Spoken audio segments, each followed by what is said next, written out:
you all no doubt enjoy often. And we have Mr. Timothy Stratford, who is a managing partner at Covington and Burling and a former US trade negotiator with China. And I, by the way, am Robert Guest. I'm the foreign editor at The Economist magazine. So let's jump straight into it with Tim. There appears to be a trade war brewing. How worried should we be? Well, I think we should be very concerned. I think it's serious. I think that we've come to the point now that both governments recognize that the real issues have to do with deep systemic differences between the economic systems of the two countries. If you want to get the clearest idea of the U.S. concerns, you can read the report that was issued by the U.S. Trade Representative's Office back in March, and it talks about technology flows and things like that. And I think what's very significant is that at the end of the report, after describing the injury that the USTR thinks the U.S. is suffering, it lists 3 remedies. One is to impose tariffs in order to bring China to the negotiating table. Another is to impose some investment restrictions. And the third one is to bring a WTO case. But the WTO case is only about a very, very narrow technical issue. And it scarcely begins to address the underlying concerns that are put in the report. So what that means is it's basically saying that the WTO system as it exists is not adequate to deal with the nature of the dispute between the two countries. And therefore, the U.S. is acting more unilaterally and imposing tariffs and doing these sorts of things. So what you'll find is that if you talk to the EU or you talk to Japan, those governments tend to agree with the U.S.'s assessment of what the problems are, but they are much more hesitant to go outside of the WTO system to try to address it. But where we are is you have 2 governments, U.S. and China, that have very different positions. There's a big gap between the positions. And I think now we're going to be in for a rather long period of deadlock where each side is sort of assessing how much are the tariffs hurting me, how much are they hurting the other side, how flexible is the other side going to be to negotiate. And I think it's going to take some time before we figure out what a solution to this problem really looks like. I'm going to move to Tak. You're from Japan. You come from a country that has experienced similar things with America in the past, except possibly on a smaller scale. What would be your historical perspective on this? Yes, we struggled this trade war for as long as 2 decades. So between the U.S. and China just started. So 20 years. Going back to the 70s, 80s, we had problems of the semiconductors and then automobiles. The first one with the semiconductors, there was no foundation like WTO to govern the rules of the world trade. So we were completely defeated. And we accepted 20% of the import from the US. By the way, we dumped almost all semiconductors to the Tokyo Bay. And that ruined our industry of semiconductors eventually. But at the time of the second challenge from the United States to automobiles, we went to the WTO because the WTO was founded. And eventually, we shifted our car production to United States.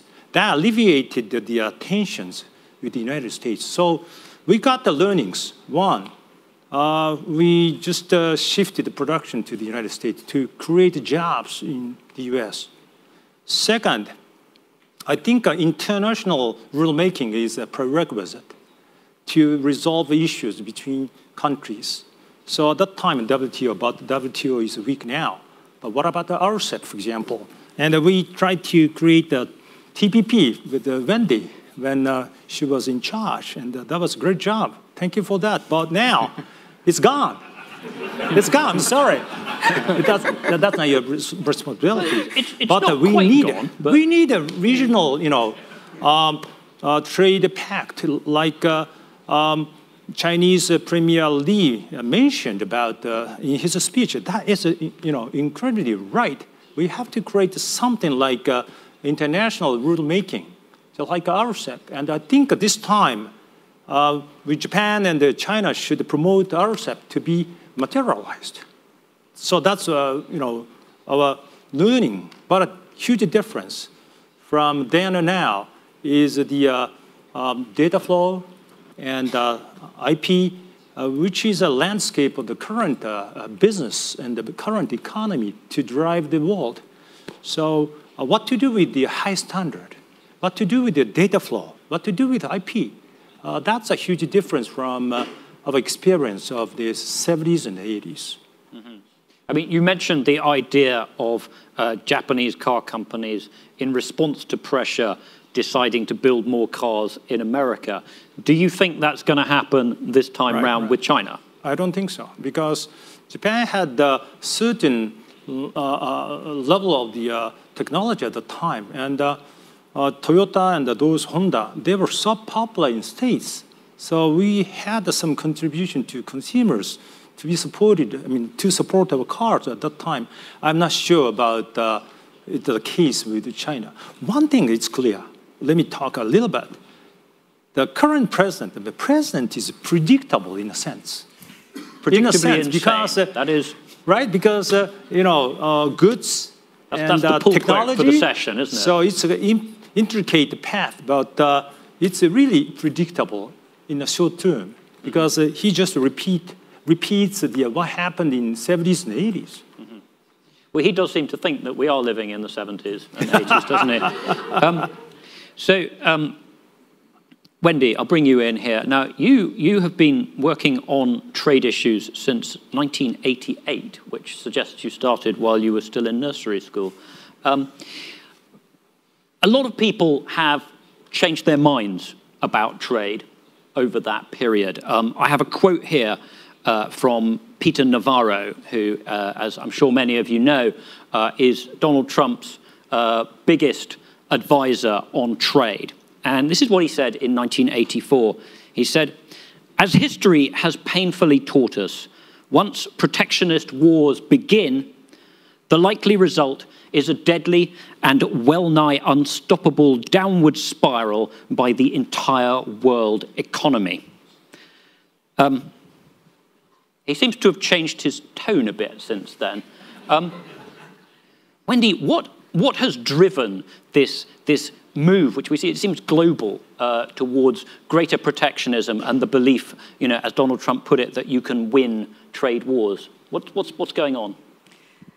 Well, I think a number of things are going on. First, I think there's just a growing segment of the U.S. population, but also in Europe, and I believe will spread elsewhere, of folks who believe that they have not benefited from these trade agreements and from international trade and globalization more broadly. And so these parts of our society have become very vocal. And as a result, I think a lot of people in the United States, and we really saw that in our recent presidential election, where both parties are really questioning trade. And I would argue that TPP almost became the poster child of everything that was wrong with trade. And as a result, the president on the third day in office withdrew the United States from that agreement, which I believe was a mistake. I also believe that, just picking up on something that Tim said, there's a real a serious view that the administration shares, but also other people share, and I share this as well, is that the WTO rules really haven't kept up to date with the types of trade practices and the types of countries that have integrated themselves into the trading system. And if you think about the WTO, the last time really the rules were updated in what we call a big multilateral trading round was over 25 years ago. The internet was barely around then. A lot of the major trading countries really, weren't, China wasn't even a part of the WTO then. And so as a result, we see the WTO today really becoming increasingly on the sidelines of what's going on. And frankly, if it doesn't deal with the need to really update the rules and figure out a way to become relevant, it really may even slip into the background more. And that's dangerous because that means that countries, and this includes the United States now, decides that it will take the rules into its own hands and do what it needs to do to achieve its national objectives. But this is the big difficulty, isn't it? the rules-based order was based on the idea that everyone follows WTO rules, most of the time. There's a dispute mechanism for resolving that, and you deal with everything on a multilateral basis, and that way the big countries don't get to push the little ones around, and the little ones, feel that it's in their interest to be in the system. But that system, that multilateral system, has not produced a big, new trade agreement for practically a generation. So, as you say, something was broken. Now, the question is, there's a short-term and a long-term question. We've got the short-term question of, is there going to be, is the short-term conflict between America and China going to be headed off with brinkmanship, or is it going to have ripples that will be felt all around the world? Are we going to be able to avoid disaster of the sort that Peter Navarro once predicted in the short term? And then there's the question of, will we be able to use this as an opportunity to reform the system? Perhaps Tim would like to answer that. If you look at the rules system, you talked about part of the assumption being that people would follow the rules and go to WTO for dispute settlement, and I've already described how the U.S. hasn't seen that would be effective in case of the current dispute. Going beyond that, other assumptions underlying the WTO are, number one, there's an assumption that countries would believe that a market economy is more efficient than a planned economy. And there's an understanding that countries will sometimes deviate from that, but they'll do it more as an anomaly rather than as a general characteristic of their economy. Right. And that's being challenged now. And those of us who look at the Chinese system believe that China has decided that state intervention in a whole range of important technologies is the way they're trying to move ahead. And they may decide that that's in their best interest, but if they do, that's not what we assumed when the rules were made. And it's not just an anomaly, it's a fundamental characteristic of a major economy. That's the first issue. The second issue, the leaders of China have decided that they should be self-sufficient in certain technologies. Semiconductors is the most recent example. We look at the ZTE case, and Chinese leaders are saying, we can't be vulnerable to other countries to supply this key technology to us. But if you decide that, then you're throwing the principle of comparative advantage out the window. And maybe that's a legitimate decision, but then you have to go back and look at the trade rules that were based on a different assumption.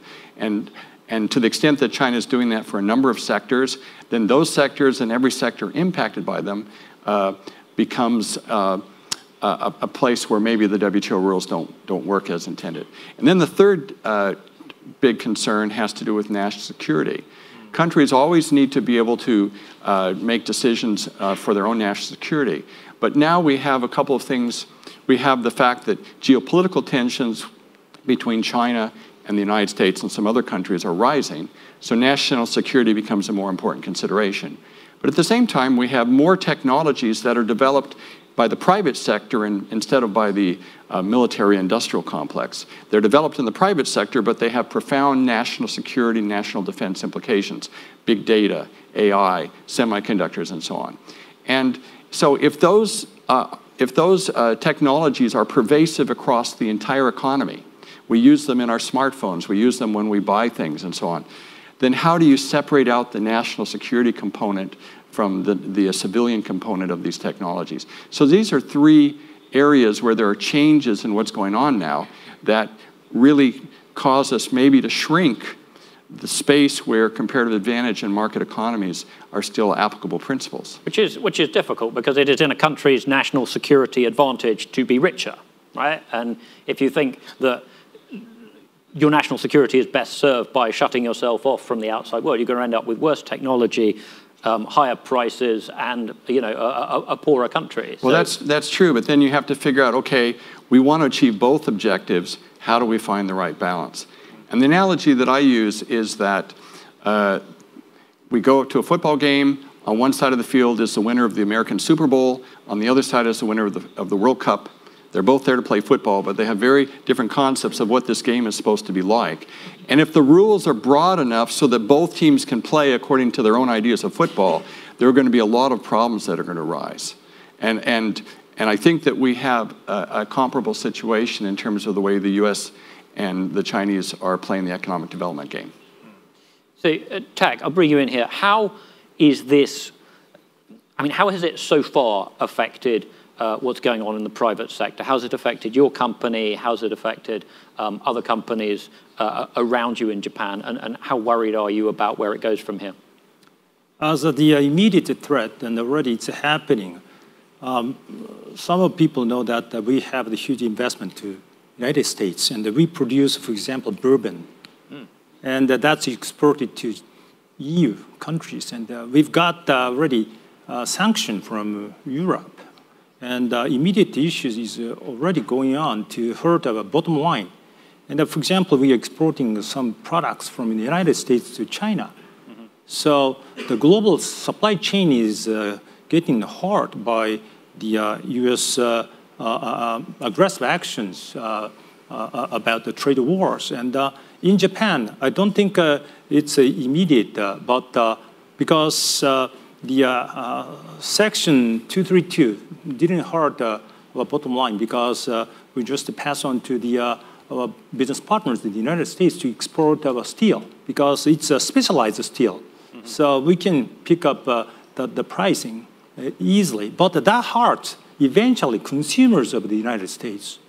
And plus, if US will additionally impose the tariffs on automobiles, that would be a big threat. And if that happened, we would impose countermeasures to the United States. And that would, that might ruin the long-standing relation, trust, which was built over 70 years.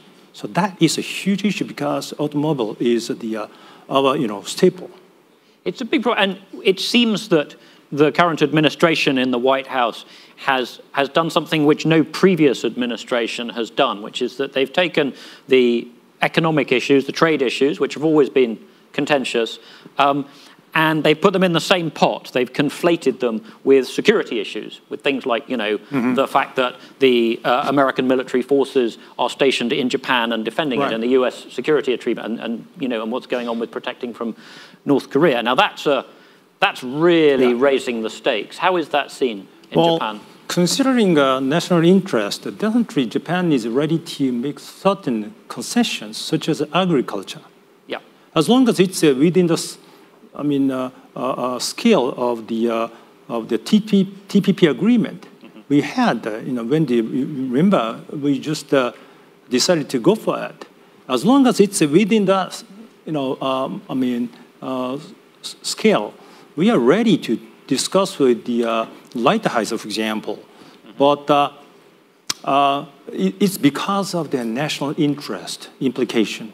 Definitely, we are under the strong support of the military from the United States. By far, they have the strong power.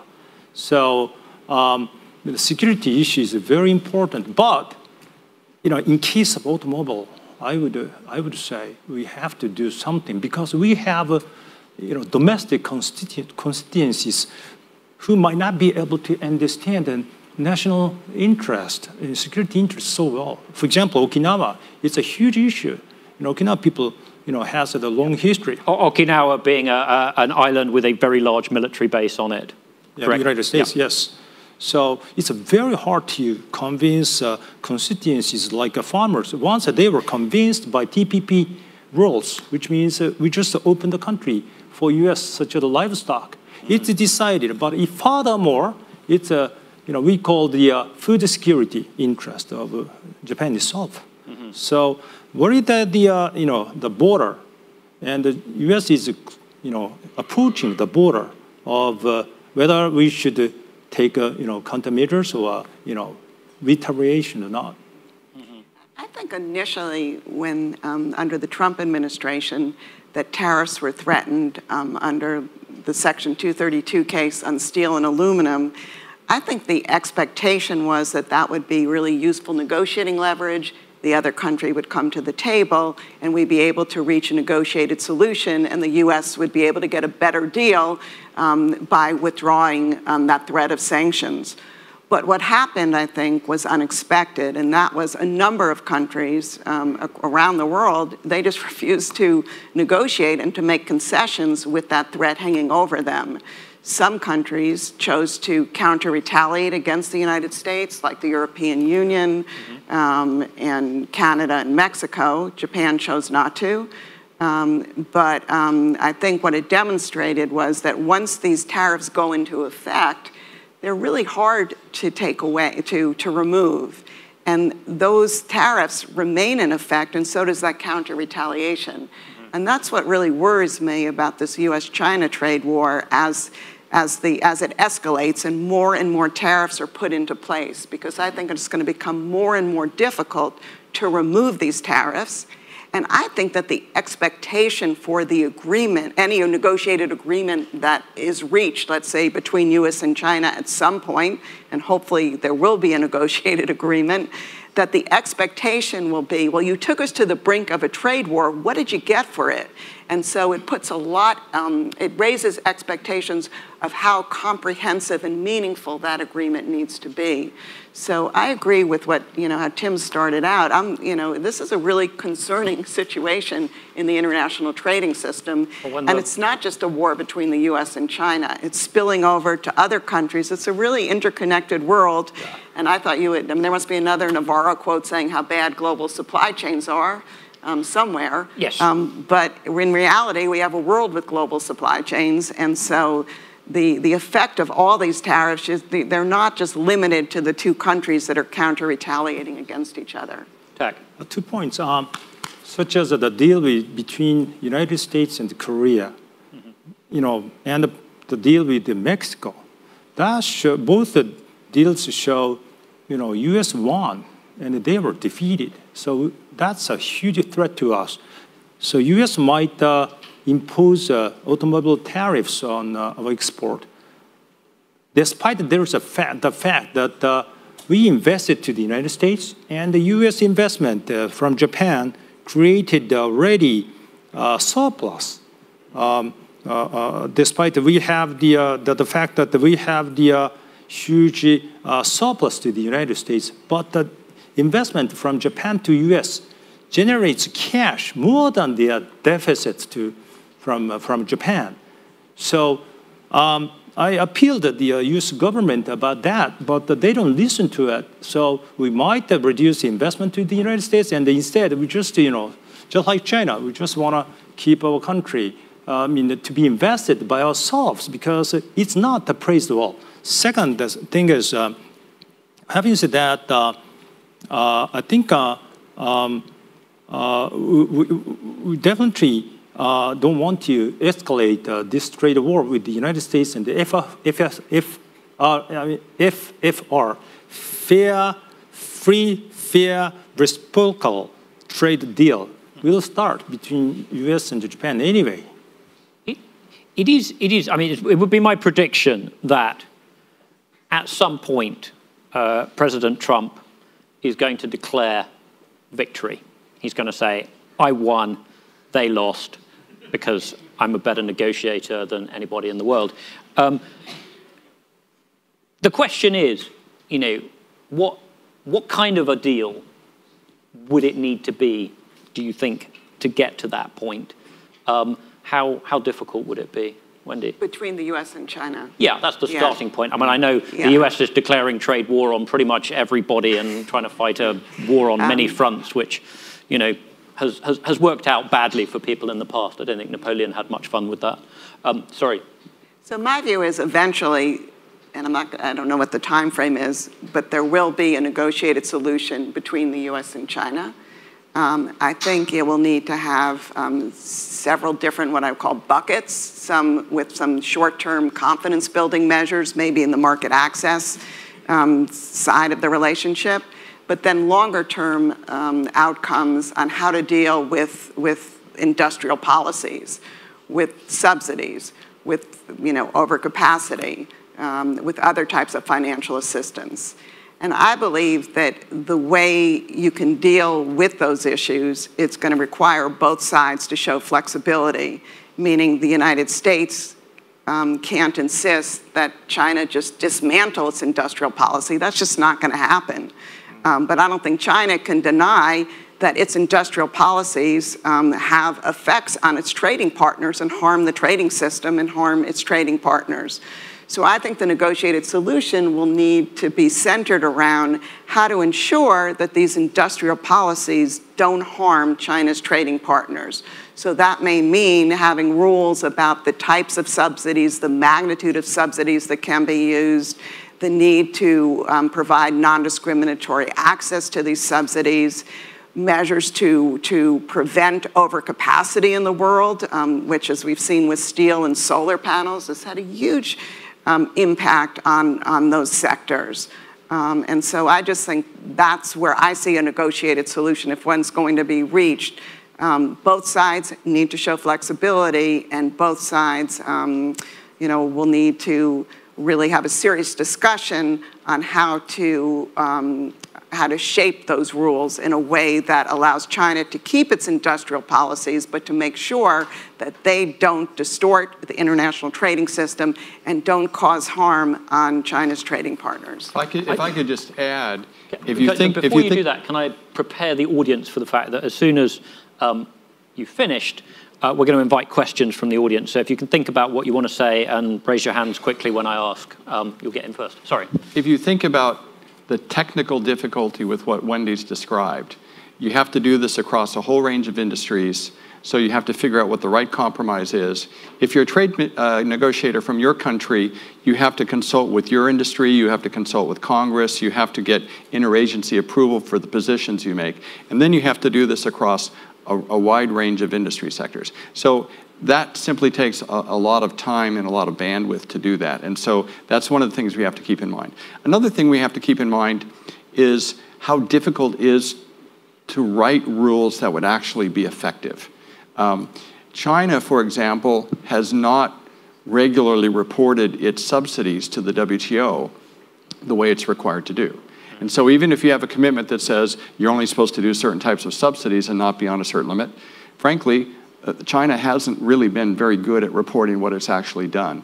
There is a tremendous amount of administrative discretion in the way the Chinese economy operates. And so what happens is administrators can make decisions that go against the spirit of what a bilateral or a multilateral agreement would have said. You don't have hard evidence to show the basis of the decision. And you also, frankly, have companies that feel intimidated and don't dare complain, because then the next time discretion is exercised, it will be very much to their disadvantage. And so these are some elements of the Chinese system that have made some of the WTO rules not really work. Well, it's also very easy to disguise subsidies, right? I mean, if you have a big pot of money that explicitly says the government is giving you this, then it's obviously a subsidy. But if it's just that the government implicitly stands behind a state-owned bank, which therefore can borrow lots of money and which then maybe channels it to slightly favored companies, that's much harder to put your finger on. So if the government of China really believes that a more market-oriented approach is in its best interest, then these things won't happen. But if they're forced to the table and forced to sign things that they really don't believe are in their own best interest, then one could worry that it actually might not turn out as well as one would hope. That's what we learned with Japan. Right. Just last thing. Just last thing. Really quick one? Right. Okay. And then my concern about the business itself, and it's been affected by these trade wars, and plus because of the capital flight from emerging economies, that promoted to worsen the world economy in terms of its landscape to be. So, well, I urge the Chinese leaders to open the country more, just like Premier Lee mentioned today. And the solution is open the country furthermore. That is an excellent idea. Can we have a microphone down? There was a gentleman behind there, and then a lady there. Hello, thank you for the presentation. I'm Gerald Tamara, professor at Keio University in Japan. Thank you. I really enjoyed the talk. Just to make the question simple, trade imbalance is, of course, it happens because it's one-sided. And the healthy balance would be to have exports and imports. So as you all mentioned, China is doing an industrial policy, and there's a systemic difference. So to solve this kind of problem, instead of just going through this tariff war, I think, like Tim has mentioned, the systemic difference. We have to really get into the systemic difference. I think we did that in Japan, as Ninami-san has just mentioned, that Japan went through this 20, 30 years ago. We were called the industrial policy country, and we started to change to a competition-oriented country. Now, my question is, maybe to all of you, or maybe Tim first, is will China be willing, as like Ninami-san said, open the country, you know, different football rules, more converge to a similar rule? Because I believe that trade and competition should be harmonized, converged, and that will really make the world really more free and fair. Okay, that would be the most straightforward solution.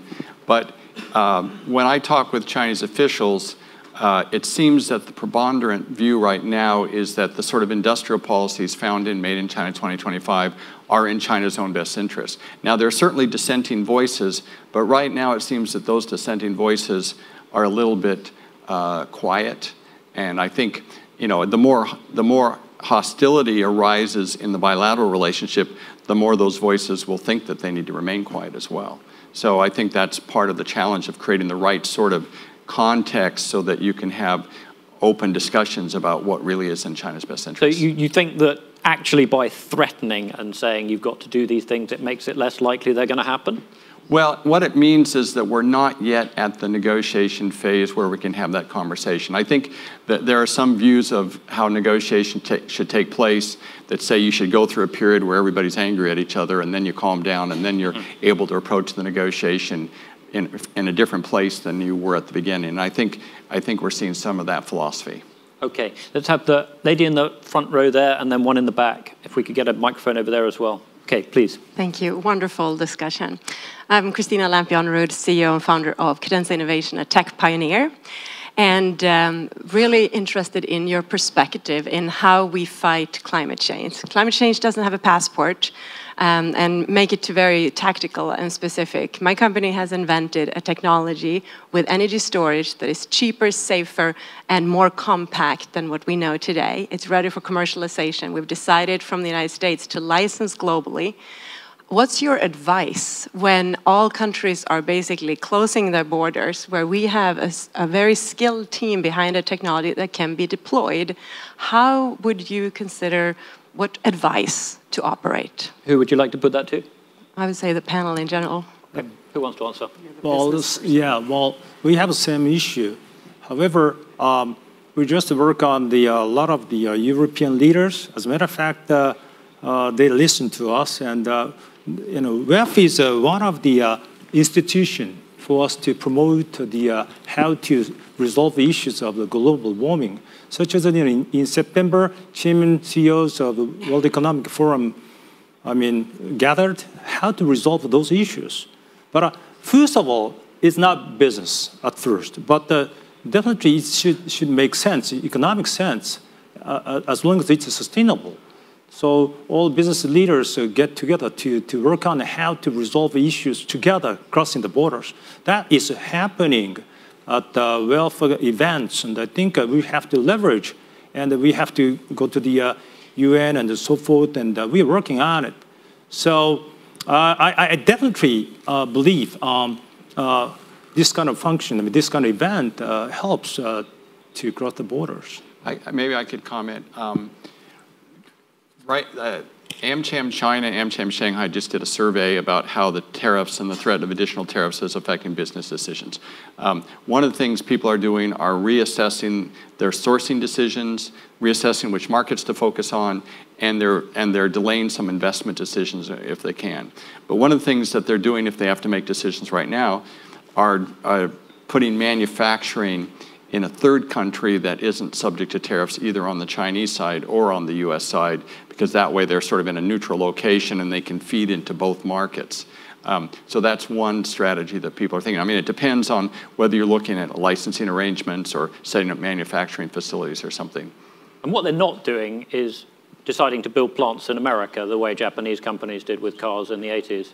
Well, if you build in the United States, you're not sure that you'll be able to export back to your home market in China if you're a Chinese company. So it's complicating the investment decisions of companies right now.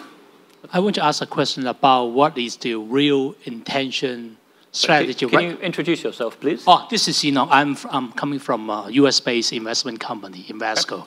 Okay, I want to ask a question about what's the real intention behind for this trade war.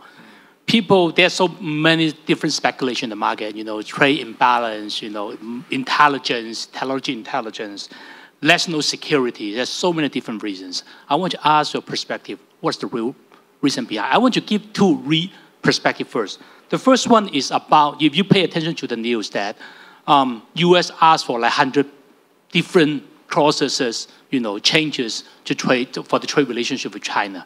China said, 20 of them are non-negotiable. That means 80% of them can be negotiated, right? Mm-hmm. And China sent their deputy prime minister to the US right now for the negotiation.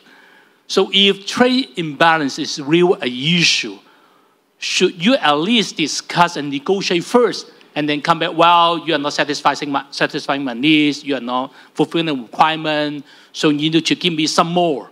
Instead of, before the deputy prime minister make it to the US and you make this, Okay. Wendy, do you want to take that? Yeah, so, what's behind the trade war?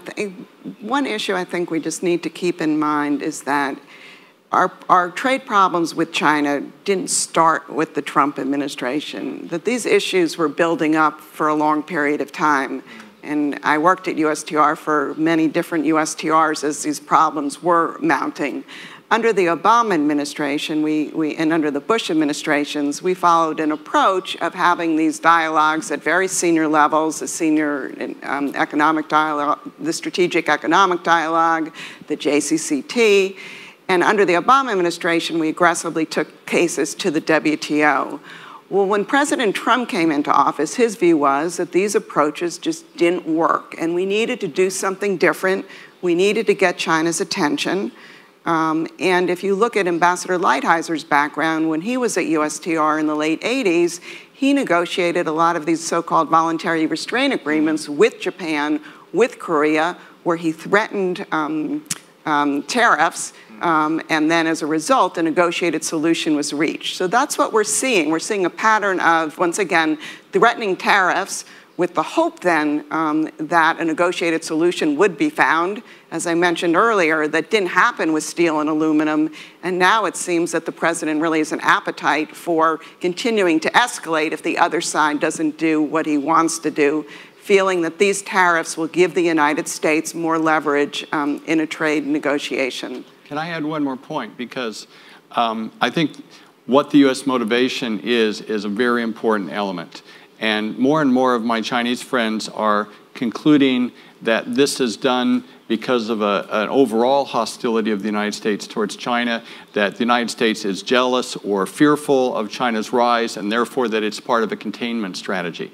Now, I can tell you that when I was responsible for U.S. trade policy for China from 2005 to 2010, never once was this idea ever a part of our discussion. It was all focused on what is the appropriate economic policy to promote growth in all of our countries.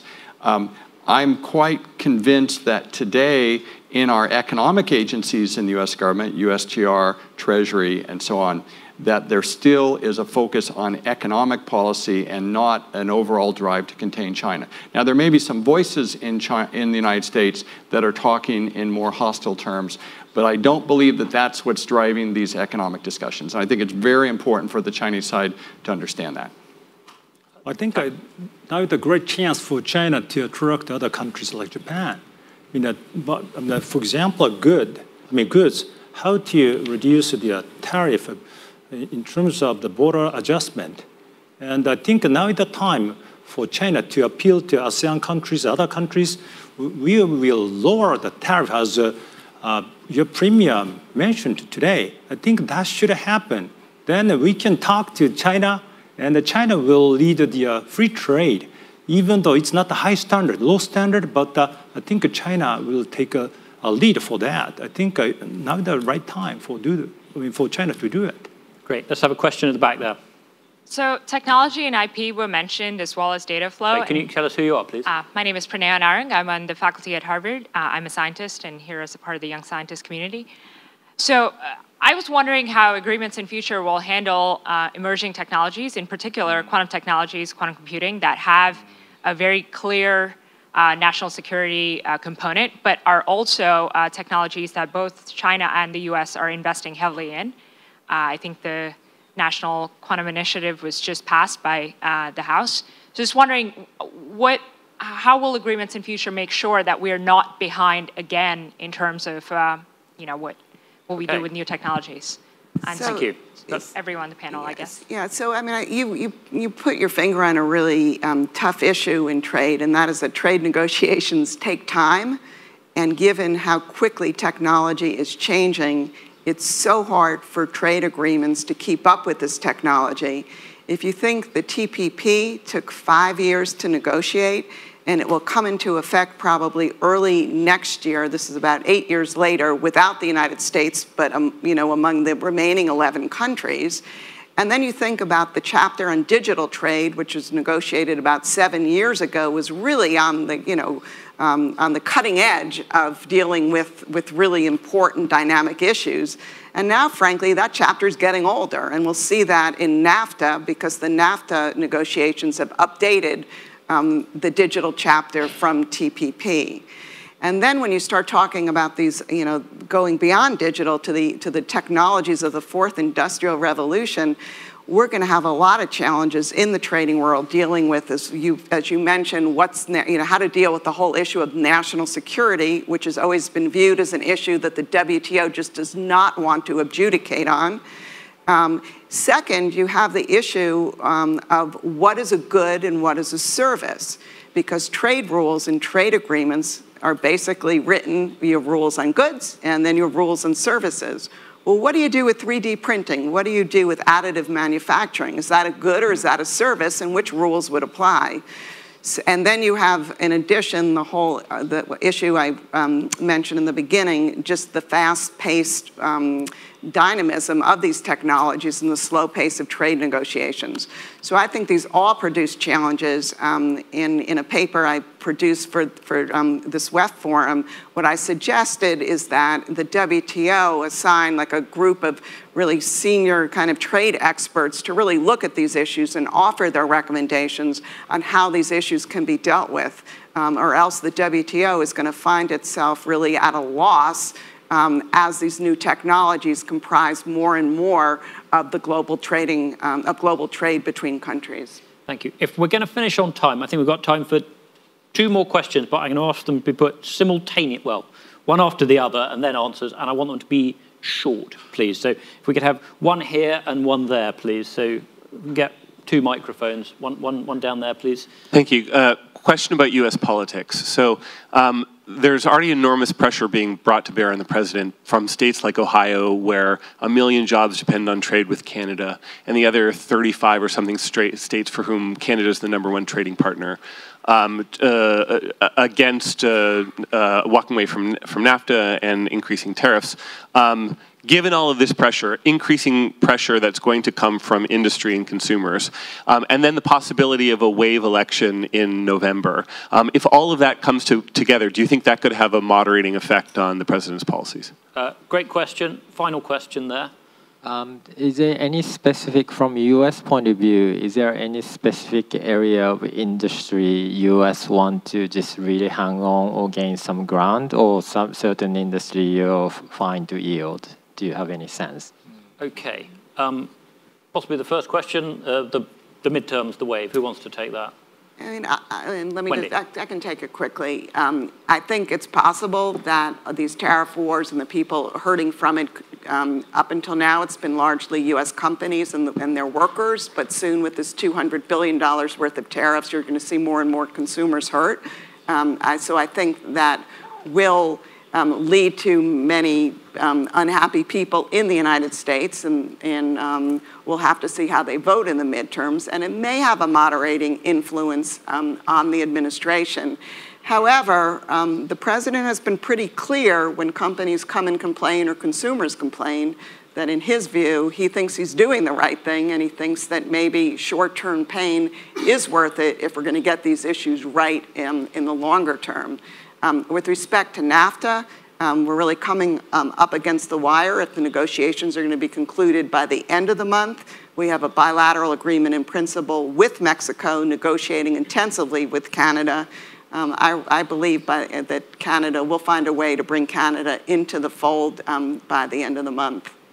Let's hope so. Tim. On the second question, I think the U.S. doesn't have clear industrial policy priorities the way China has with policies like Made in China 2025.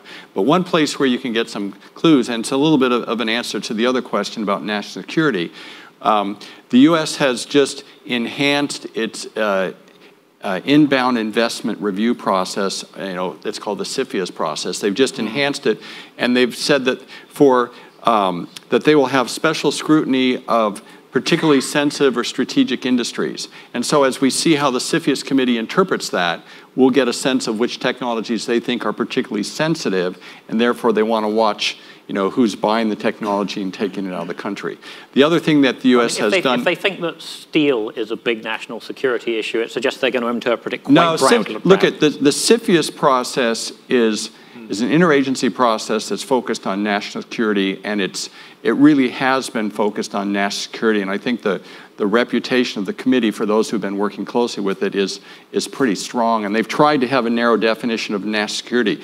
Commerce Department, in having these 232 actions and saying that importing cars from our treaty allies is a threat to U.S. national security, that's a completely different game. And I think trade policy experts are groaning about that because, when I came to China, I would try to persuade China to have very narrow definitions of national security in terms of our trade relationship. And I'd hate to come back now and try to make the same case when they've said, well, you think importing cars from your treaty ally. Yeah. The other thing I wanted to say is that the U.S. has also just passed Export Control Enhancement Act, and the Commerce Department is going to be coming out with draft regulations as soon as next week that's going to identify some particularly sensitive technologies, and the U.S. is going to be looking a lot more at licensing agreements and other ways that those technologies go out.